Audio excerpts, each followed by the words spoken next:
अदा ॿुधाइजो त छा तव्हांजो पिरे जो ग्राउंड आहे?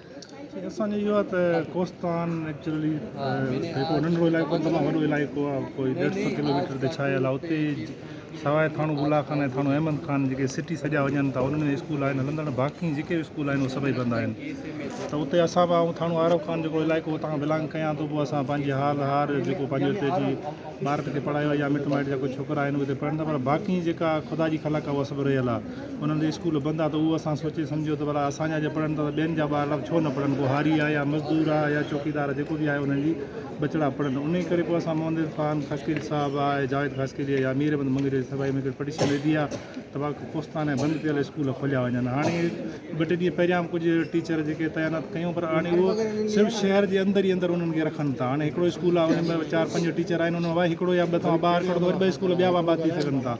हाणे कॉलेज बि त ठहियो आहे, पर कॉलेज में जे प्राइमरी पढ़ंदड़ हूंदो त उहो कॉलेज में ईंदो, कॉलेज या त डायरेक्ट उन्हनि कॉलेज में दाख़िला ॾींदा, उतां हेठां मथे पढ़ी कॉलेज में अचनि।